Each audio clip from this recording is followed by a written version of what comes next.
Hema committee റിപ്പോർട്ടിന്റെ അടിസ്ഥാനത്തിൽ register ചെയ്ത കേസുകൾ അവസാനിപ്പിക്കുന്നുവെന്ന വാർത്തകൾ പുറത്തുവന്നപ്പോൾ അതിൽ പ്രതികരിച്ച് കഴിഞ്ഞ ദിവസം നടി പാർവതി തിരുവോത്ത് സോഷ്യൽ മീഡിയയിൽ കുറിച്ച വാക്കുകൾ ചർച്ചയായിരുന്നു. ഹേമ കമ്മിറ്റി റിപ്പോർട്ട് സമർപ്പിച്ചിട്ട് 5.5 വർഷമായില്ലേ, നടപടികൾ എന്തെങ്കിലുമായോ മുഖ്യമന്ത്രി എന്നാണ് നടി വിമർശിച്ച് കുറിച്ചത്. ഹേമ കമ്മിറ്റി റിപ്പോർട്ടിന്റെ അടിസ്ഥാനത്തിൽ രജിസ്റ്റർ ചെയ്ത കേസുകളുമായി മുന്നോട്ടു പോകാൻ താൽപ്പര്യമില്ലെന്ന് മൊഴി നൽകിയവരിൽ പലരും പറഞ്ഞതോടെയാണ് കേസുകൾ അവസാനിപ്പിക്കാനുള്ള തീരുമാനം വന്നത്. നടിയുടെ വാക്കുകൾ ചർച്ചയായതിന് പിന്നാലെ ഇപ്പോഴിതാ പാർവതിക്ക് മറുപടി നൽകി എത്തിയിരിക്കുകയാണ് മാലാ പാർവതി. കോടതിയിൽ പോയി പരാതി പറയാൻ തയ്യാറാവാതെ നടപടി ആവശ്യപ്പെടുന്നതിലെ ഔചിത്യം എന്താണ് എന്നാണ് നടിയോട് മാലാ പാർവതി സോഷ്യൽ മീഡിയയിലെ പോസ്റ്റിലൂടെ ചോദിച്ചത്.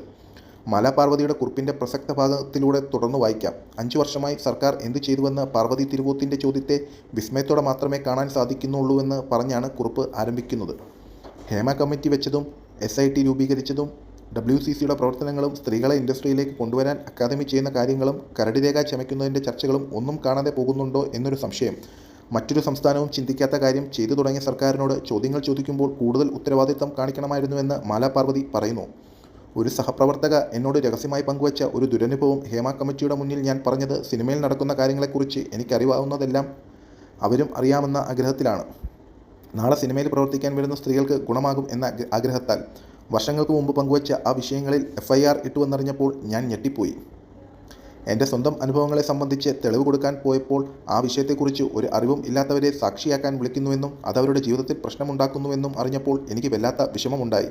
പക്ഷേ അതിനേക്കാൾ വിഷമിപ്പിച്ചത് എൻ്റെ സഹപ്രവർത്തക പറഞ്ഞ കാര്യത്തെക്കുറിച്ച് FIR ഉണ്ടെന്ന് അറിഞ്ഞപ്പോഴാണ്.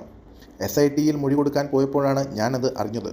അപ്പോൾ തന്നെ ആ കുട്ടിയെ ഫോണിൽ വിളിച്ചു. ആ പെൺകുട്ടി എന്നോട് ക്ഷോഭിച്ചു. എങ്ങനെയും പേര് ഒഴിവാക്കണമെന്നും അവർ നേരിട്ടതിനേക്കാൾ വലിയ ഉപദ്രവം ചെയ്തത് ഞാനാണെന്നും പറഞ്ഞപ്പോൾ പരിഹാരം കാണാനായാണ് സുപ്രീം കോടതിയിൽ പോയത്. അത് ശരിയായിരുന്നോ തെറ്റായിരുന്നോ ചെയ്തത് എന്നതിനേക്കാൾ ഈ വിഷയത്തിൽ ക്ലാരിറ്റി ഉണ്ടാവണമെന്ന് ആഗ്രഹിച്ചിരുന്നു. കൃത്യമായ ഒരു ഉത്തരവാണ് കോടതി തന്നത്. ഹേമ കമ്മിറ്റിയിൽ പോയ ഭൂരിഭാഗം പേരും SITയുമായി സഹകരിക്കില്ലെന്ന് മനസ്സിലാക്കിയിരുന്നില്ലേ? കോടതിയിൽ മൊഴി കൊടുക്കാൻ 3 തവണ നോട്ടീസ് വന്നു. എനിക്കും വന്നിരുന്നു. സുപ്രീം കോടതിയിലെ കേസ് ഉള്ളതുകൊണ്ട് കോടതിയിൽ പോയില്ല. പക്ഷേ നട്ടെല്ലുള്ള നിലപാടുള്ള സഹപ്രവർത്തകരും പോകാത്തത് എന്നെ വിസ്മയിപ്പിച്ചു. കോടതിയിൽ പോയി നമ്മുടെ പരാതി പറയാതെ, നമ്മുടെ പക്ഷം പറയാതെ നിയമ നടപടി ഉണ്ടാകുമെന്ന് പറയുന്നതിലെ ഔചിത്യം മനസ്സിലാകുന്നില്ല. ഗവൺമെൻറ് എന്തായിരുന്നു ചെയ്യേണ്ടിയിരുന്നത്? ഹേമ കമ്മിറ്റിയിൽ മൊഴി കൊടുത്ത പ്രകാരം കേസെടുത്ത് പ്രതികളെ ശിക്ഷിക്കട്ടെ, കൂടുതൽ ചോദ്യോത്തരം ഒന്നും വേണ്ട എന്നാണോ? നാച്ചുറൽ ജസ്റ്റിസിന് എതിരായി ഗവൺമെൻറ് നിലപാടെടുക്കണം എന്നാണോ? കോടതിയിൽ പോയാൽ സിനിമയിൽ അവസരം നഷ്ടപ്പെടുത്തും വെച്ചേക്കത്തില്ല, അതുകൊണ്ട് മൊഴി കൊടുത്തത് തന്നെ ധാരാളം ചെയ്തത് മതി, ഇനി നടപടി ഉണ്ടാവട്ടെ എന്ന വാദം യോജിക്കാനാവാത്തതാണ്. പറയുന്നതിൽ അല്പം കൂടി വ്യക്തത വരുത്തേണ്ടതുണ്ട് എന്നാണ് എൻ്റെ അഭിപ്രായം. സ്ത്രീകൾ പറഞ്ഞതുകൊണ്ട് നടപടി എന്നതും ശരിയല്ല. റൈറ്റ് ടു ബി ഹേർഡ് എന്നത് ഒരു ഫണ്ടമെൻ്റൽ പ്രിൻസിപ്പിളാണ്. അത് പെണ്ണിനും ആണിനും കൊടുക്കേണ്ടത് ഒരു ഗവൺമെൻറ്റിൻ്റെ ഉത്തരവാദിത്തമാണെന്നാണ് മാലാ പാർവതി കുറിച്ചത്. നടിയുടെ കുറിപ്പ് വൈറലായതോടെ അനുകൂലിച്ചും പ്രതികൂലിച്ചുമെല്ലാം പ്രേക്ഷകരുടെ പ്രതികരണങ്ങളുണ്ട്.